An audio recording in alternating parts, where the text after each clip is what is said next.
O tema de hoje é cartórios e a reforma agrária, destaque em 10 pontos. Ponto número 1.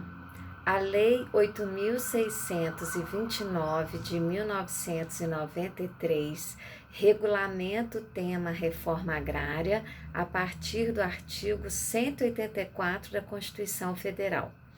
O artigo assim diz: compete à União desapropriar por interesse social, para fins de reforma agrária, o imóvel rural que não esteja cumprindo a sua função social, mediante prévia e justa indenização em títulos da dívida agrária, com cláusula de preservação do valor real, resgatáveis no prazo de até 20 anos, a partir do segundo ano de sua emissão e cuja utilização será definida em lei. Ponto número 2. A lei original, 8.629, é da década de 90, tem 28 artigos e já sofreu 4 alterações ao longo dos anos. As alterações foram em 2001, 2016, 2017 e a mais recente em 2023. Ponto número 3. Ela estabelece critérios de produtividade, avaliação das terras, procedimento de assentamento e preservação da pequena e média propriedades rurais. Inclusive, há um artigo que diz expressamente que o proprietário de pequena e média propriedade rural não será objeto de desapropriação se a sua propriedade for única, se ele não tiver mais de uma propriedade nessa condição. Ponto número 4. Segundo a lei, o procedimento de desapropriação e assentamento para fins de reforma agrária segue as seguintes fases: levantamento de dados, laudo de avaliação, a desapropriação com a indenização justa e prévia pelo valor de mercado com títulos da dívida agrária, sendo que quanto às benfeitorias, a indenização é em dinheiro. Na sequência, o registro em cartório do título de domínio ou do contrato de concessão de uso ou direito real de uso e, por fim, a consolidação para os beneficiários do assentamento pela reforma agrária. Ponto número 5. A reforma agrária privilegia o princípio da função social que está descrito na Constituição Federal e também na Lei 8629, no seu artigo 9º, que nós vamos ler agora. Artigo 9º. A função social é cumprida quando a propriedade rural atende simultaneamente, segundo graus e critérios estabelecidos nesta lei, os seguintes requisitos. São 4. Primeiro, adotado pelo poder público, primeiro, o aproveitamento racional e adequado do imóvel. Segundo, a utilização adequada dos recursos naturais disponíveis e a preservação do meio ambiente. Terceiro, a observância das disposições que regulam as relações de trabalho. E quarto, a exploração que favoreça o bem-estar dos proprietários e dos trabalhadores. Então, se determinado imóvel rural atende a esses 4 requisitos de forma simultânea, significa que ele observa o princípio da função social que está na Constituição e, portanto, esse imóvel não é passível de desapropriação para a reforma agrária.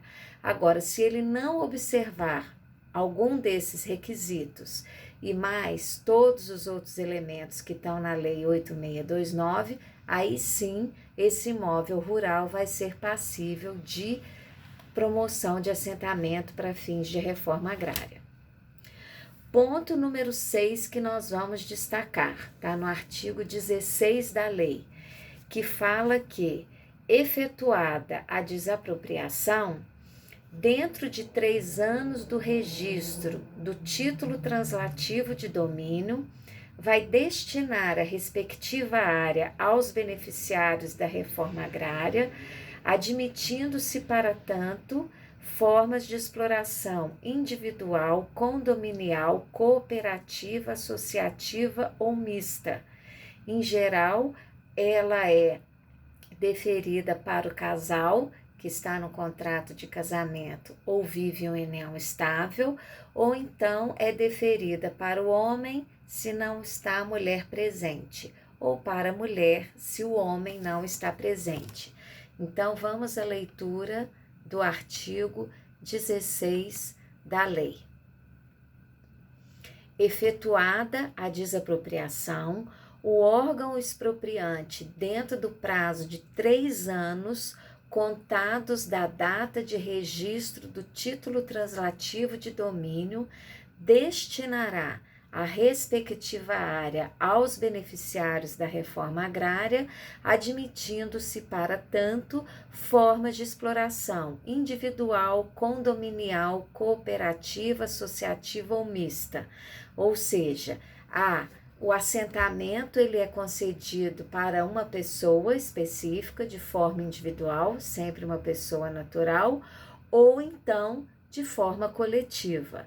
Não é para pessoas jurídicas, órgãos, comunidades, nesse sentido, não. Ponto número 7, que estamos destacando, está lá no artigo 18, quando a lei diz assim: a distribuição de imóveis rurais pela reforma agrária vai se fazer como? Por meio de títulos de domínio, concessão de uso ou concessão de direito real de uso. Então, a gente vê a presença dos cartórios, né, no caso do cartório de registro de imóveis, para fins de registro da transferência do domínio. Os parágrafos desse artigo 18 são importantes, que eles destacam que, uma vez assentado determinado imóvel rural para finalidade de reforma agrária, ele não pode ser negociado pelo prazo de 10 anos. Isso também está repetido no artigo 21. Então, vamos ler no artigo 18 os parágrafos 1º e 2º. Os títulos de domínio e o contrato de direito real de uso são inegociáveis pelo prazo de 10 anos, prazo este contado da data de celebração do contrato específico ou do instrumento equivalente. E o parágrafo 2º diz que na implantação do projeto de assentamento será celebrado com o beneficiário do programa de reforma agrária um contrato de concessão de uso que é gratuito, inegociável, mas pode ser de forma individual ou coletiva e que conterá cláusulas resolutivas estipulando-se os direitos e obrigações da entidade concedente e dos concessionários, de quem está dando o imóvel e daquele que está recebendo, assegurando-se a estes concessionários que recebem um imóvel rural o direito de adquirir o título de domínio ou o contrato de direito real de uso nos termos desta lei. Agora vamos para o destaque de número 8. Havendo descumprimento de alguma obrigação constante do contrato, o imóvel retorna para o órgão alienante ou concedente. Isso é o que diz o artigo 22 da lei, porque nesse contrato de concessão de uso ou de direito real de uso são apostas cláusulas resolutórias, que uma vez descumpridas, geram o fim daquele contrato. E é importante a gente lembrar que essas cláusulas resolutórias nos remetem ao Código Civil, que trata das condições resolutórias dos contratos, ou seja, o contrato vale até que aquela cláusula venha a acontecer ou surtir algum efeito. Então, isso aqui é um exemplo prático do que está lá no Código Civil. Destaque de número 9. Como que funciona a aquisição do imóvel rural se for estrangeiro? O artigo 23 da lei diz que, nesse caso, tem que se seguir a lei 5.709 de 1971, que trata especificamente da aquisição de imóvel rural para o estrangeiro. Basicamente, vai depender do tamanho do imóvel, da destinação que foi feita, do tipo de sociedade que o estrangeiro faz parte, do controle pelo órgão de segurança pública nacional. Essa aquisição tem que necessariamente acontecer por meio de uma escritura pública de cartório de notas, onde, por exemplo, a lei exige que tem que haver prova de residência do estrangeiro e também autorização da autoridade competente quando cabível. E essa lei de 1971 cita, inclusive, relatório trimestral dos cartórios de registro de imóveis relativos a aquisição de imóveis rurais por estrangeiro para as corregedorias estaduais. E o último ponto, ponto de número 10 que nós vamos destacar, é que a isenção de impostos, custas e emolumentos para registro dos títulos translativos de domínio de imóveis rurais para fins de reforma agrária. E finalizando, a gente vai só destacar como que a lei define o imóvel rural, objeto desse instrumento e ferramenta jurídica.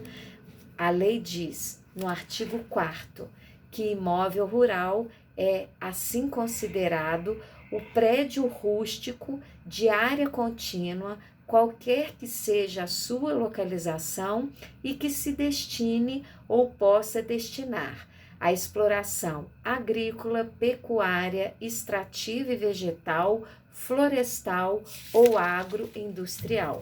Então, se a gente for fazer um resumo, a Lei 8.629 de 1993 regulamenta a reforma agrária a partir da Constituição Federal, estabelecendo critérios de aquisição de imóveis rurais que não cumprem a sua função social. Esses imóveis vão poder ser destinados a pessoas individuais ou de forma coletiva, levam-se em conta critérios de produtividade, avaliação da terra, procedimento de assentamento, mas buscando sempre proteger a pequena e média propriedade rural. Registra aí esse tema que tem uma aplicação prática importante e inclusive já foi cobrado em provas como Exame Nacional de Cartórios 2025, primeira etapa. Se curtiu, compartilhe, porque como sempre dizemos, informação compartilhada é conhecimento multiplicado.